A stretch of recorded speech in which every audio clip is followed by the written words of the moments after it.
I don't know, I can't explain it, but there's something really wrong. You're on cancer drugs. I wouldn't worry about it. That's normal reaction from Doc, you're not listening to me. There's something really wrong. I'm burning up, I'm itching, I can't breathe, my heart is racing. Help me out. You're gonna be fine. I wouldn't worry about it.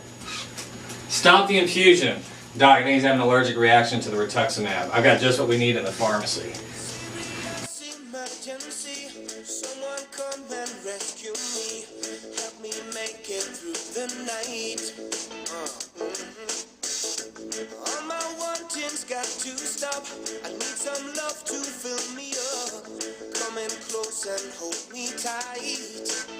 Singing, ooh, a chemical reaction. Little epinephrine ought to do the trick. I gotta get some action now. Here's the epinephrine shot. Thanks. I think you just saved my life. I feel a lot better. What happened to me, Doc? Mr. Anderson, what you just experienced was an allergic reaction to the rituximab, one of the chemotherapy agents that Dr. Malpractice has you taking right now. It can result in fevers, chills, dizziness, hypertension, and other life-threatening conditions, so it's good that we stopped this. Doc, in the future you should always pre-treat your rituximab patients with Benadryl and Tylenol. This will reduce your risk of getting these side effects. Side effects are generally experienced within the first 2 hours of the infusion, so you should closely monitor your patient for the first 2 hours of treatment.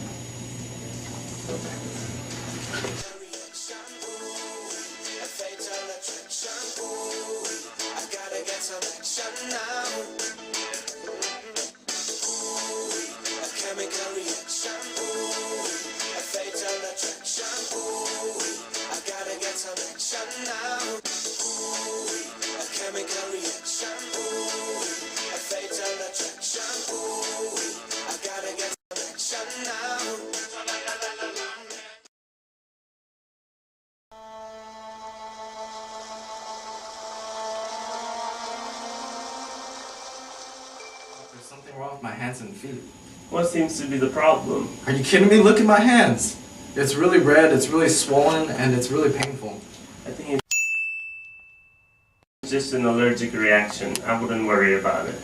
It's really sore and it's really interfering with my daily activities. Okay, I'll write you a script for Allegra. That might take care of it. Hold up, Doc. This looks a lot like hand and foot syndrome, a common side effect for many chemotherapy drugs such as doxorubicin and 5-FU. Hand and foot syndrome, is it harmful?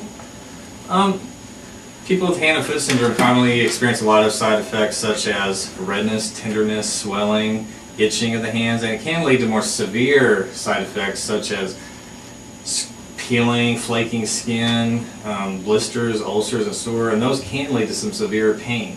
And they're generally experienced in the hands and the feet, but you can also experience in major joints such as your knees and your elbows. So let me get this straight. It can happen in my hands, elbows, knees, and toes? That's right.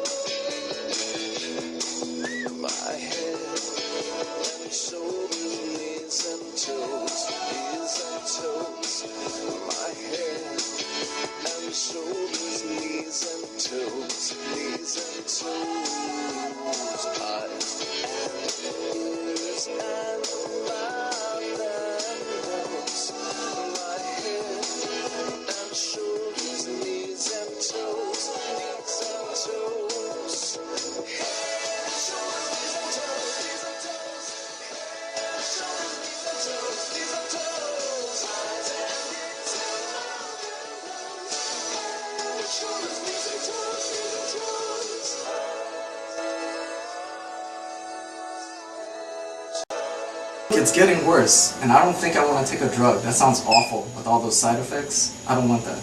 Maybe we should change your chemotherapy agent. Dr. Malpractice, I noticed that Mr. Anderson is taking Doxil, which is a pegylated liposomal form of doxorubicin, which is known to have a higher incidence of hand and foot syndrome.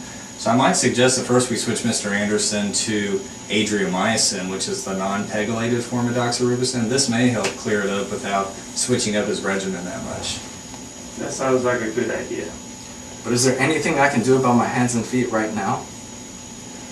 Dr. Reed, will Allegra take care of the side effects effectively?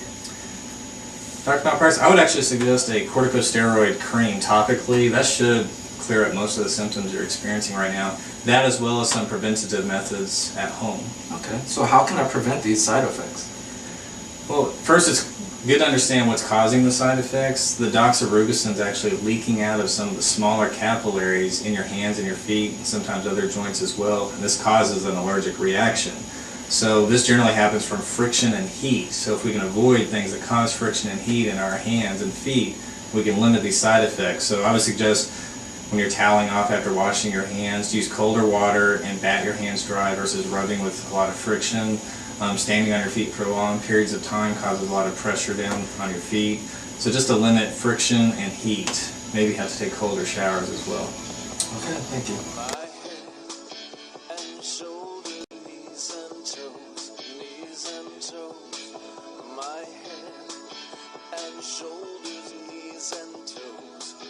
and toes, eyes and ears and mouth and nose, my head and shoulders, knees and toes, knees and toes, head and shoulders, knees and toes, knees and toes, head and shoulders, knees and toes, knees and toes, eyes and ears and mouth and nose.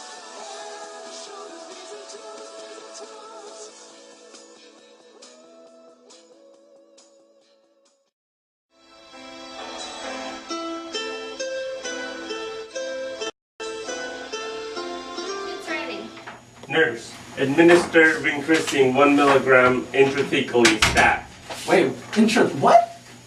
Mr. Anderson, vincristine is administered intrathecally in the subarachnoid space, so it covers the brain and the spinal cord, and this allows us to pass the blood-brain barrier.